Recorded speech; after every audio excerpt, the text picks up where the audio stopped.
주님, 생명의 양식된 말씀으로 우리의 영혼이 소성하게 하여 주시옵소서. 예수 그리스도 이름으로 기도합니다. 아멘. 오늘 주시는 말씀을 찾아서 교독으로 봉독하겠습니다. 신약성경 사도행전 15장 36절로 마지막 41절의 말씀입니다. 신약성경 214쪽을 펴주시기 바랍니다. 사도행전 15장 36절로 41절을 읽을 때에 제가 먼저 36절의 말씀을 읽겠습니다. 며칠 후에 바울이 바나바더러 말하되 우리가 주의 말씀을 전한 각 성으로 다시 가서 형제들이 어떠한가 방문하자 하고, 바울은 밤빌리아에서 자기들을 떠나 함께 일하러 가지 아니한 자를 데리고 가는 것이 옳지 않다 하여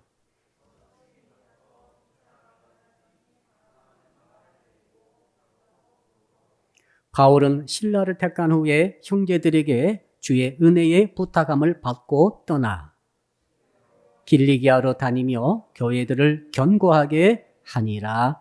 아멘. 오늘 주신 말씀의 제목 한번 따라하겠습니다. 익어가는 열매 마가 요한. 우리 옆 사람 인사합시다. 잘 익어갑시다. 익은 열매는 맛있죠. 달콤합니다. 영양가도 높습니다.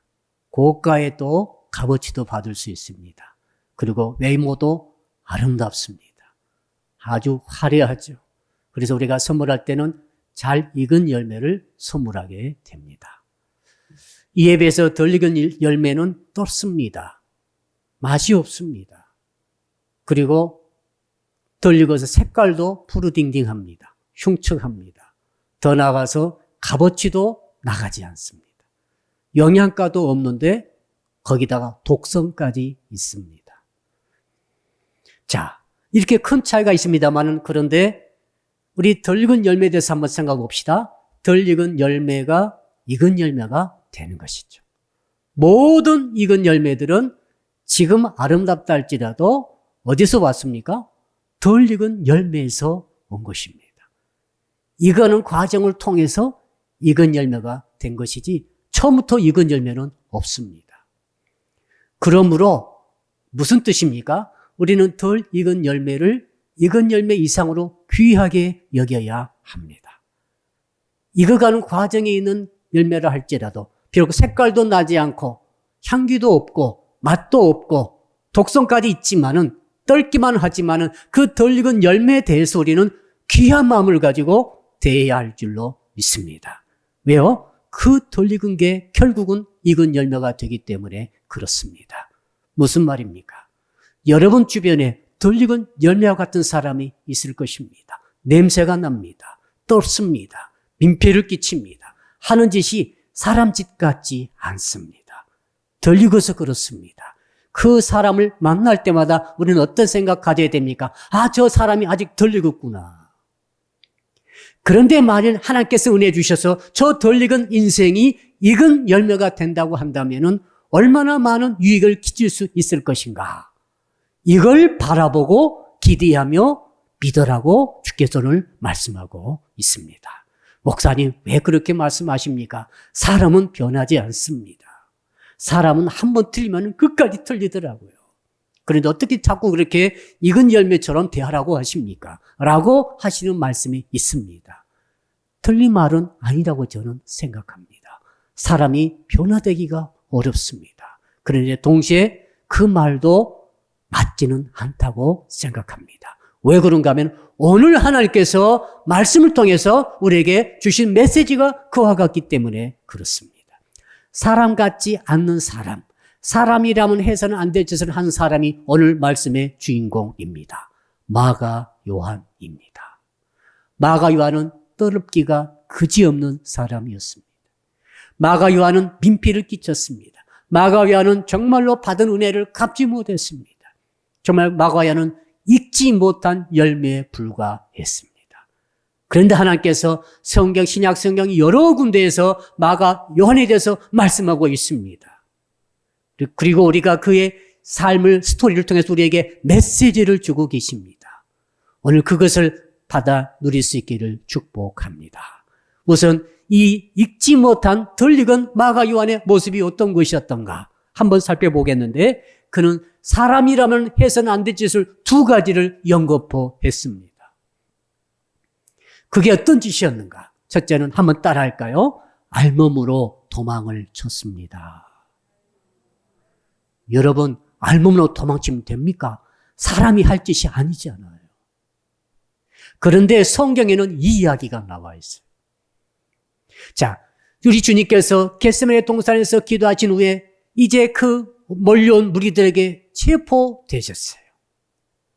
붙잡혀가지고 가시는데 제자들이, 12제자들이 한 명도 남지 않고 전부 다 도망쳤습니다. 그들이 누굽니까? 주님께서 잡히시게 되면 우리는 끝까지 절대로 주님을 떠나지 않겠습니까? 않겠습니다. 죽으면 죽을지라도, 옥에 갇힐지라도 저희들은 절대 주님을 배반하지 않겠습니다. 떠나지 않겠습니다라고 큰 소리 외쳤던 그 제자들이 다 떠났어요. 도망쳤습니다.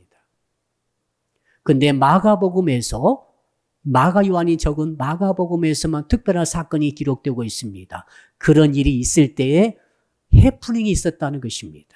한 젊은 청년이 있었는데 그 청년이 배에 헛이불만 뒤집어 쓰고 몸에 감고 이렇게 있다가 그런 상태로 주님의 뒤를 따라가다가 그만 자기가 체포될 위기에 당하자 그 배 헛이불을 다 벗어 던져버리고 뱀의 허물을 벗듯이 다 벗어가지고 버려버리고 알몸으로 도망쳤다라고 기록하고 있습니다. 마치 목격자가 본 것처럼 기록하고 있습니다. 그런데 사실은 마가 자신의 모습이었어요. 놀랍지 않습니까? 그가 하고 싶은 말은 그거였을 것입니다. 마가 요한이 자기 마가복음을 적으면서 자기 이야기를 회개하듯이 지금 적고 있습니다. 무슨 말입니까? 나는 그때 알몸으로 그 거쳤던 베옷을 던져버리고 벗어서 버려버리고 갔을 때, 도망쳤을 때 예수님도 내가 버려버렸다는 거예요. 예수님을 버리고 갔다는 거예요. 그게 나라고 지금 마가 요한은 고백하고 있습니다. 사랑하는 성도 여러분, 저는 사람이 할 짓을 하는 짓을 하고 있는 마가 요한의 젊을 때 모습을 소개하고 있어요. 정말 덕이 되지 않고 해서는 안 될 그런 짓 아니겠어요? 두 번째, 오늘 본문의 그 배경이, 그 본문의 내용이 나오고 있습니다. 오늘 본문의 배경은 뭔가 하면은 지금 바나바와 이 바울이 안디옥교에 파송받아가지고 제2차 전도여행을 시작하는 출발 즈음에 있습니다. 팀을 꾸리고 있습니다. 지금 팀을 꾸리는데 지금 바나바가 마가 요한을 데리고 왔어요. 사실 1차 전도여행 때 큰 일이 있었습니다. 자, 1차 전도여행 때도 안디옥교에 파송받아가지고 마가 요한을 조력자로 혹은 시종으로 혹은 여러 가지 현안의 문제를 붙들고 해결해야 될 총무격으로 데리고 갑니다. 한편은 바나바가 있었고 한편은 바울이 있었습니다. 이 한 팀 3명이 구성돼가지고 드디어 구브로 통해서 밤빌리아를 통해서 이제는 비시대 안디옥으로 올라가면서 이제 터키 지방의 중심으로 올라가는 그런 과정에 있습니다. 자, 구브로는 어떤 곳입니까? 바나바의 고향이요, 마가의 고향입니다. 그래서 그 아는 분도 있고 친척도 있고 그래서 아주 좋은 멋진 선교를 했습니다. 그리고 문제는 이제 드디어 터키의 서해안에 도착해서 밤빌리아의 버가에 도착했습니다. 도착해서 문제가 생겼어요. 이제 어떤 길로 가야 될지 수소문 하면서 루트를 정하고 하는데 지금 바울과 이 바나바는 루트를 정했습니다. 비시디아 안디옥으로 들어가자는 것입니다. 내륙으로 들어가는 것입니다. 근데 그 길은 말이죠, 얼마나 험한 길인지 모릅니다. 거기에 지금도 그 자료가 나와 있는데 그쪽에 그 험한 산지로 들어가게 되는데 그 이름이 토로스 산길입니다. 토로스 산맥이라고 해발 3,000m짜리 고원지대가 쫙 펼쳐져 있습니다. 그 길을 뚫고 들어가야 비시디아 안디옥에 도착하는 것이죠. 200km에 해당합니다. 그리고 그것은 흉폭한 무장 이 강도들이 정말 들끓는 그런 곳으로 알려져 있었어요. 지금도 그 돌 뒤에 보게 되면은 그런 기록이 있다고 합니다. 그때 수비대가 조직돼가지고 그 무장 이 강도들을 막아냈다. 그리고 어떤 사람은 실제로 이 무장 강도를 당해가지고 다 강탈당했다더라. 어떤 사람은 이제 강물을 건너다가 급류가 많기 때문에 휩쓸려 떠내가 갔다더라. 이런 기록들이 지금도 발견되고 있다고 합니다. 자, 그곳에 도착했습니다. 그 소식 딱 들은 마가 요한은 마음이 변했어요. 마음을 돌려버리고 말았어요. 마가 요한은 한 번도 고생해 본 적이 없는 사람입니다. 그 집은 부유했어요. 고생당 고생을 한 번도 해보지 않은 사람이 그 험악한 길에 와가지고 이제 복음을 전하면서도 이제 그 험악한 강도가 들끓는 그 길, 산길로 올라갈 생각하니까 너무 기가 막혔어요. 제가 그 안탈리아 갈 때 그것을 한번 본 적이 있었어요. 정말 이 강원도 산골보다 훨씬 더 험한 산이 많습니다. 3,000m니까 백두산 이상의 급들이 주르륵 있는데 항상 눈이 쌓여 있는 곳도 있어요. 근데 여러분, 얼마나 험하든지 옛날에는 뭐 차가 있습니까? 길이 제대로 뚫려 있겠습니까? 당할 수밖에 없는 그곳입니다. 마가 요한이 질린 거죠. 그래서 나는 가겠습니다 하고 예루살렘까지 자기 집으로 돌아가고 말았던 것이죠. 여러분, 한 팀에 3명인데 한 명이 돌아갔습니다. 그 젊은 사람이 제일 젊은 사람이 마가 요한 아닙니까? 그의 역할이 뭡니까? 그는 설교는 하지 않습니다. 말씀 선포는 바나바와 바울이 합니다. 사역은. 그리고 그 사람은 전부 뒷받침하는 역할이에요. 무거운 짐을 지고 그리고 또 젊으니까 또 이상한 사람 만나면은 보디가드 역할도 하면서 끌고 가야 될 텐데 그는 무섭다고 도망가 버리고 만 것이죠. 얼마나 황당했겠어요. 그 무거운 짐을 다 짊어지게 되는 그 가파른 고원지대로 올라가서 강도를 뚫고 가야 되는 이 바울과 이 바나바는 기가 막혔을 것입니다. 그런데 그 두 분이 누굽니까? 얼마나 역전의 용사처럼 연단받은 그들이기 때문에 포기하지 않고 끝까지 그 루트를 통해 뚫고 들어가가지고 복음을 전하고 아름다운 열매를 거둔 줄로 믿습니다.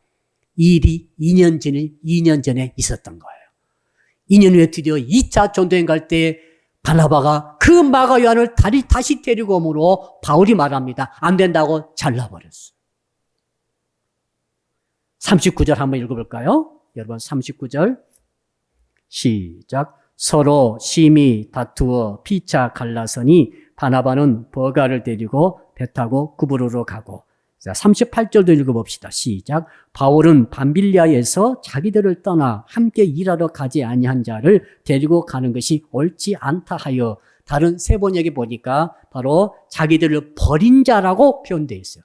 쓰레기 버리듯이 버린 자. 저는 오늘 또 쓰레기 버렸습니다. 어떻게 버립니까? 뒤도 안 돌아보고 버리고 와버립니다. 세상에 그러듯이 그 위대한 두 사도를 그렇게 버려버리고 떠나버린 자입니다. 처음에는 주님을 버려버리고 알몸으로 도망치더니 이제 성령까지 받았는데 그럼에도 불구하고 이제는 두 사도를 버리고 살겠다고 고생 싫다고 도망쳐버린 자가 바로 마가 요한입니다. 사람이 해서는 안 될 짓을 두 번 계속하는 자 그 사람 아닙니까? 사도 바울은 절대 그를 용납할 수 없었습니다. 사람 말이죠. 언제 상처받습니까? 이 사람이 내게 꼭 필요하다 할 때 그 사람이 나를 버리는 거예요. 내가 잘 나가고 내가 건강하고 내가 모든 것을 잘하고 있을 때 그때는 그래도 그때 떠나면 그래도 그나마 나을지 모르겠어요. 그런데 내가 이제 더 이상 버틸 힘도 없습니다. 공경에 처했습니다. 아무것도 남은 게 없습니다. 나는 쓰러지면서 밖에 없습니다. 이 사람이 나를 도와줘야만 되는데 그때 딱 타이밍 맞춰서 이 사람이 나를 떠나는 거예요. 그 상처는 너무너무 심합니다. 바울은 2년 전에 있었던 그 일을 잊을 수가 없는 거예요. 마가 요한을 거부함으로 할 수 없이 바나바는 팀을 찢어서 가기로 합니다. 이거 얼마나 큰 사건인지 몰라요. 그때 당시에 이 기독교회의 세 기둥은 베드로가 있었고 바나바가 있었고 바울이 있었어요. 그때 당시에는. 근데 바울과 바나바가 한 팀 돼서 갔는데 이 팀이 찢어진 것입니다. 이건 큰 사건이었어요. 그러니까 이 마가 요한은 얼마나 욕을 얻어먹었겠어요. 사랑하는 성도 여러분, 자, 이후에 어떻게 됐을까요? 지금 성경은 이 마가 요한의 그 치부, 그의 떫은 모습을 적나라하게 다 드러내버려요. 왜 그럴까요? 원래 마가 요한은 좋은 사람이 아니었다는 것입니다. 그는 좋은 환경에서 태어나고 자랐지만은 그럼에도 불구하고 그는 정말로 이상한 사람이었다는 거죠. 용납할 수 없는 사람이었지만은 그가 어떻게 됐다고 말하고 있습니까? 이게 성경의 메시지예요. 그의 스토리를 말하고 있습니다. 한 부분 보고 말하는 것이 아니라 전체를 보고 말하라고 주께서 이 시간 성경 통해 우리에게 알려주고 계시는 것입니다. 자, 그가 어떻게 됐을까요? 성경 쭉 읽어보게 되니까 신약 성경에 마가 요한에 대해서 10번 나옵니다. 10번에 해당되는 규제들을 다 찾아보게 되면 해답을 얻을 수 있어요. 여러분, 마가 요한이 말이요, 그렇게 실수하고 도망치고 버려버리고 배반하고 정말 사람이 해서는 안 될 짓을 해버리고 그리고 나서 끝났더라 하면은 끝나는 종이 땡 쳐버렸다고 한다면은 마가 요한은 더 이상 성경에 나타나지 않을 것입니다. 그런데 그게 아니었어요. 자, 떫은 열매, 덜 익은 열매였던 마가 요한이 하나님의 은혜를 받더니 어떻게 됩니까? 익어가더라는 것이죠. 익어가는 열매가 되더니 나중에는 정말 익은 열매가 돼가지고 향기로우며 값어치가 나가며 많은 사람을 살리며 유익하게 하는 그런 사람으로 변화됐다라고 성경이 증거하고 있는 것이죠. 여러분, 우리 인생은 종이 두 번 치죠? 태어날 때 시작종이 칩니다. 시작종. 제가 옛날 초등학교 다닐 때에 종치는 누나가 있었어요. 교무실에 종치는 누나가 이제 있었는데 시작할 때는 종을 지금 생각하니까 두 번 쳤던 것 같아요. 시작, 땡땡, 땡땡, 시작. 그러면 애들이 딱 교실 이제 들어가는 거예요. 끝나면 몇 번 칩니까? 세 번 쳤던 것 같아요. 끝났다, 끝났다. 이게 확실치는 않아요. 사람이 언제 태어납니까? 태어날 때 태어났다라고 종을 치는 거죠. 시작종, 인생 시작종. 그러다가 땡 해버리면 끝난 것입니다. 땡 끝난 종이 치면은 더 이상 아무것도 할 수 없는 거죠. 마가 요한이 시작했어요. 믿음도 시작하고 인생도 시작하고 떫은 짓도 많이 합니다. 괴롭히기도 하고 배반하기도 하고 세상에 예수님을 버리고 그렇게 훌륭한 주의 종들을 다 버리고 지 살겠다고 하는 그런 어리석은 사람. 정말 떫은 사람이죠. 덜 익은 사람. 근데 하나님께서 종을 안 치시는 거예요. 왜요? 아직도 익어갈 기회를 지금 마가 요한에게 허락하고 계시는 것을 보여주고 있는 것이죠. 성도 여러분, 저희들이 때로 실수합니다. 넘어집니다. 자빠집니다. 또 해서는 안 될 짓을 합니다. 정말 덕을 끼치지 못하고 민폐를 끼치기도 합니다. 주의 나라의 일을 방해하기도 합니다. 이렇게 끝나버리면은 그리고 끝나는 종이 쳐버리면은 우리는 말 그대로 끝이에요. 그런데 왜 하나님께서 우리에게 끝종을 치지 않고 계십니까? 왜 성도 여러분 지금 여기에 살아계셔서 예배드린 자리에 앉아 계신 것입니까? 하나님께서 확실한 것은 아직 여러분의 인생과 여러분의 신앙의 여정에 끝종을 치지 않았다는 사실이죠. 왜요? 내가 너에게 익어갈 기회를 지금 주고 있노라. 우리가 아직 하나님께서 익어갈 수 있는 기회를 지금 주고 계신 줄로 믿으시기를 바랍니다. 이게 얼마나 감사한지 모르겠어요. 자, 옆 사람 한번 인사합시다. 당신의 끝종이 아직 치지 않았습니다. 끝종이 아직 치지 않았어요. 그러므로 우리는 주께서 우리의 끝종을 땅 치기 전에 열심을 다해서 우리를 익어가게 만들어야 할 줄로 믿습니다.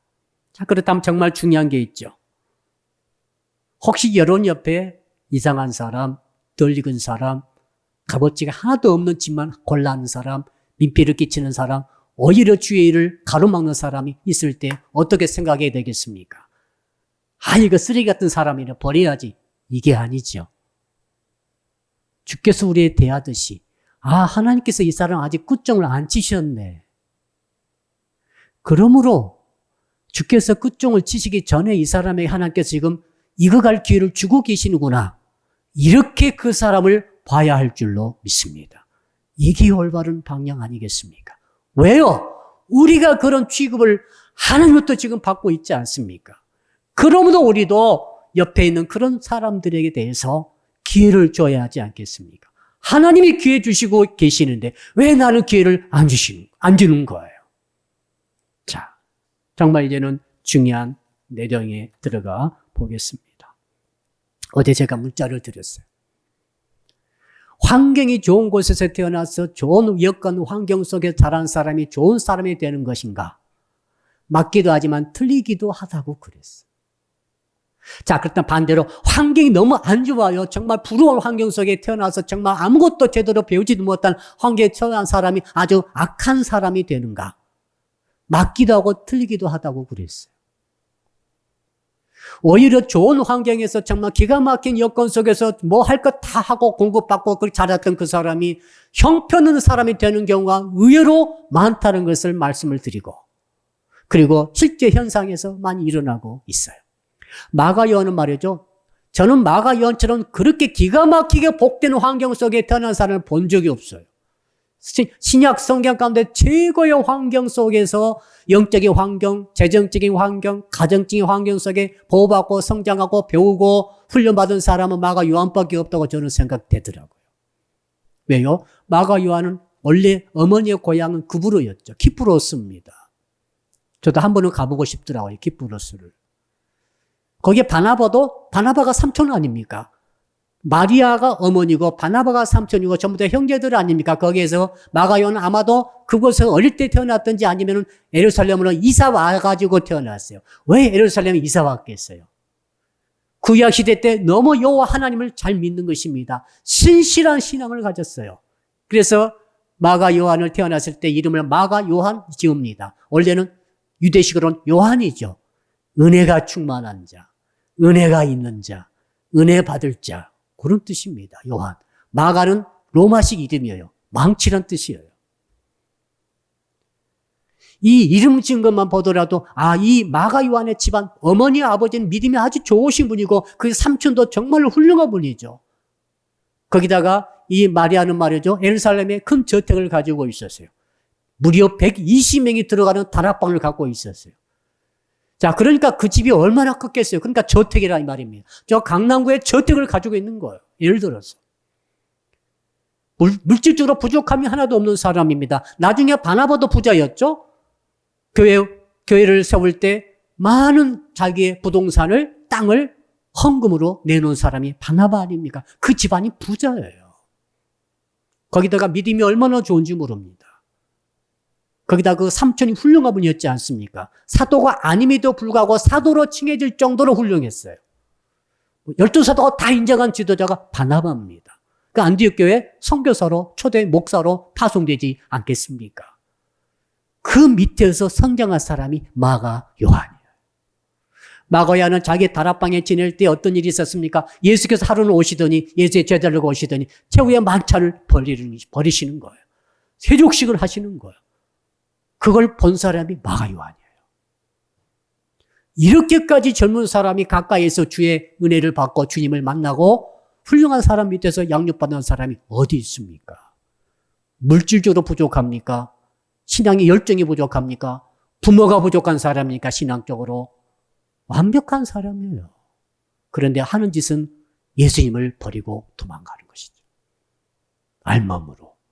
그리고 그렇게 훌륭한 삼촌 바나바와 바울을 버리고 쓰레기 버리듯이 버리고 그 뜻이 있어요. 자기 살기를 찾아 가버린 사람 아니겠어요? 왜 하나님께서 이렇게 이런 일을 드러내실까? 주께서 원하시는 것은 메시지는 그것입니다.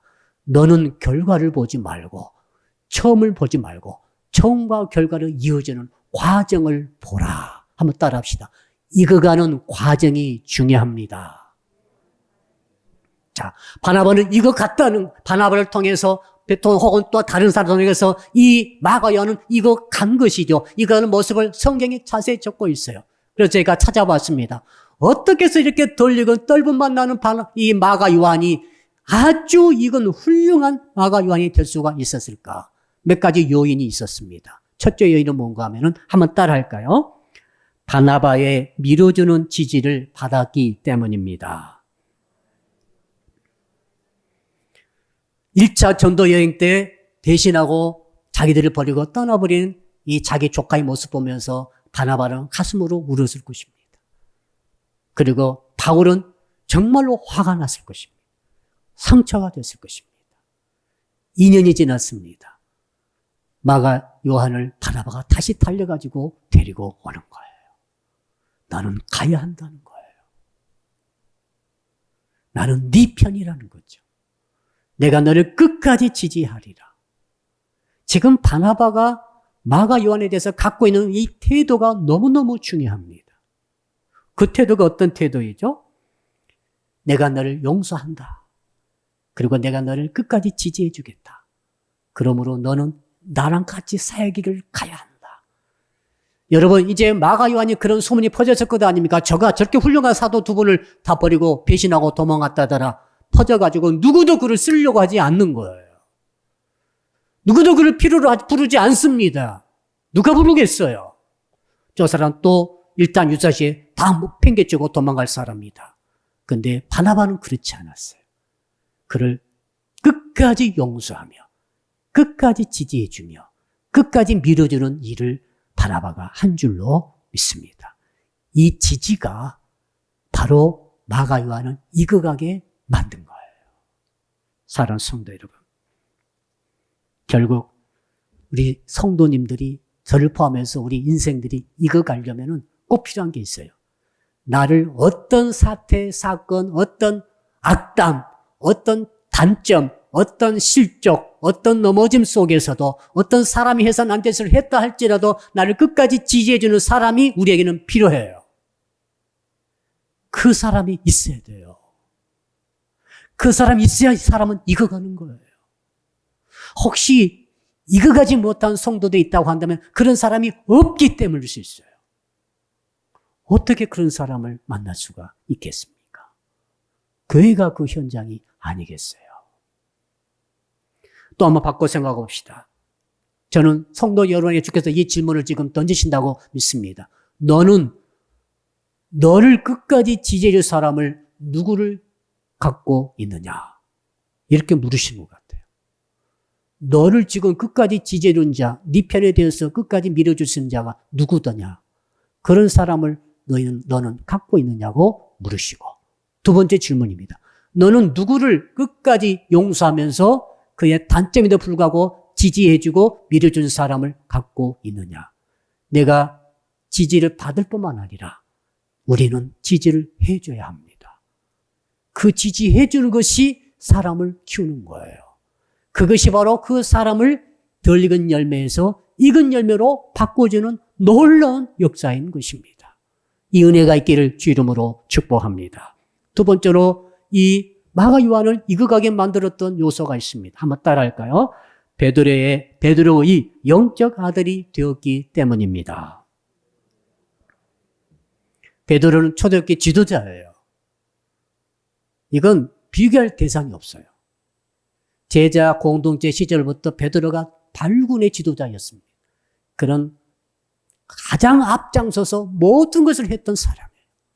초대교회도 그렇습니다. 베드로는 말이죠. 제자 공동체 시절에 주님과 더불어서 마가 다락방에 갔을 것입니다. 몇 차례 그가 간 것 같아요. 몇 차례 갔어요. 3년이었지만 한번 최소한 2차례 이상 갔습니다. 갈 때 누굴 봤습니까? 어린 청년 마가를 봤어요. 자, 그러니까 그 마리아가 얼마나 지극정성으로 섬겼습니까? 사도들을 말이죠. 주님을 말이죠. 그런 가운데 옆에 같이 있는 그 아들 마가 요한을 보면서 너무 귀여웠을 것이고 베드로가 그 젊은 청년을 좋아했던 것 같아요. 그래서 베드로가 많이 대화도 나누면서 친밀 관계를 맺고 있다가 나중에는 이제 마가 다락방에서 최후의 만찬 나눌 때 그리고 세족식을 발을 씻어 주께서 주실 때에 전부 마가 요한이 본 거예요. 그때도 베드로가 지도자 역할이 있었기 때문에 아주 친밀한 관계를 맺고 있었습니다. 이제 드디어 어머니 마리아 것이지만 동시에 누구 것입니까? 마가 자기 것이죠. 아버지가 안 계셨어요. 일찍 돌아가셨기 때문에. 그런 가운데 나중에는 주께서 돌아가시고 부활하시고 승천하시고 이제 성령을 보내주시는 가운데 성령이 어디에 왔습니까? 마가 다락방에 온 거예요. 마가 요한이 그 자기 집에 온 거예요, 지금 성령이. 그래서 그때 120명이 모였는데 불에 혀 같은 게 갈라져서 모든 사람이 머물러 있으면서 여러 가지 각종 나라 방언으로 말하는 것을 누가요? 마가 요한이 다 보았습니다. 그리고 베드로가 불세출의 설교자가 돼가지고 그 겁장이 베드로가 예루살렘 시내에 나가서 혹은 성전에서 복음을 외칩니다. 그때 모든 것을 바로 옆에서 마가 요한이 보았어요. 그리고 초대교회 가장 그 교회 터는 어디입니까? 마가 다락방이 교회 터였어요. 그곳에서 모였습니다. 그곳에서 지도자들이 항상 모여서 기거하면서 그곳에서 주님을 경배하고 찬양하고 기도했다는 것이죠. 마가 요한과 베드로는 친밀관계였어요. 그런 가운데 베드로가 이제는 예루살렘 떠나서 주의 명령에 따라서 로마로 가게 됩니다. 로마는 히브리를 쓰지 않아요. 로마 사람들은 라틴어를 쓰게 되죠. 그리고 그때 당시에는 전 세계는 헬라어를 썼어요. 라틴어와 헬라어를 베드로는 모릅니다. 젊은이 마가 요한은 아는 거예요. 그래서 초대교회 기록에 찾아보니까 마가 요한이 바로 베드로의 통역자라고 나와 있어요. 이 정도는 아마 비서실장 정도로 해서 계속 마가 요한과 같이 동역을 했던 사이라고 초대교회 기록에 나와 있습니다. 그러면서 베드로가 어느 날 말하죠. 베드로서에 보니까 내 아들 마가라고 말하고 있어요. 자, 무슨 뜻입니까? 사도 베드로는 지금 계속 마가 요한과 동역하면서 짧은 기간이 아닙니다. 수년에 걸쳐서 통역하면서 마가 요한에게 계속 갈릴리 시대에 있었던 예수님의 사역을 말을 해줬을 것입니다. 여러분, 그때는 뭐 전기불이 없잖아요. 해가 넘어가면 다 자야 돼요. 그 긴 기만은 뭐합니까? 이야기하는 거예요. 마가 요한은 계속 그 위대한 사도 베드로와 동행하면서 이야기를 다 들었어요. 예수 그리스도의 이야기. 예수께서 유대에 오셔가지고 예루살렘에서 하신 모든 일은 마가가 보았으나 갈릴리 사역은 못 봤거든요. 자, 그래서 이 마가 요한은 주님 베드로를 통해서 모든 신앙을 전수받은 것입니다. 그래서 이제는 베드로는 그렇게 말해요. 넌 내 아들이다. 왜? 사인 잠깐 보내면 다 알아먹는 거죠. 척하면 척탁 통하는 거죠. 베드로가 말이죠. 마가 요한을 품었습니다. 아들로 품었어요. 왜요? 어느 날 보니까 1차 전도에 떠난다고 하더니 마가 요한이 갑자기 돌아온 거예요. 코가 쑥 빠졌습니다. 너 왜 돌아왔느냐 했더니 여차취해가지고 밤빌려 포가에서 그냥 나 혼자 도망쳐 와버렸습니다. 이놈 자식! 얼마나 그 부모님이 또 예산 교인들이 웅성거리면서 저 청년이 그럴 줄 않을 줄 알았더니 옛날 했던 짓을 또 하네. 옛날 그렇게 옷을 벗어버리고 알모노 도망치더니 주님 버리더니 이제는 사도들을 버렸다네. 여러분, 그때 누가 품었습니까? 베드로가 아들로 품은 거예요.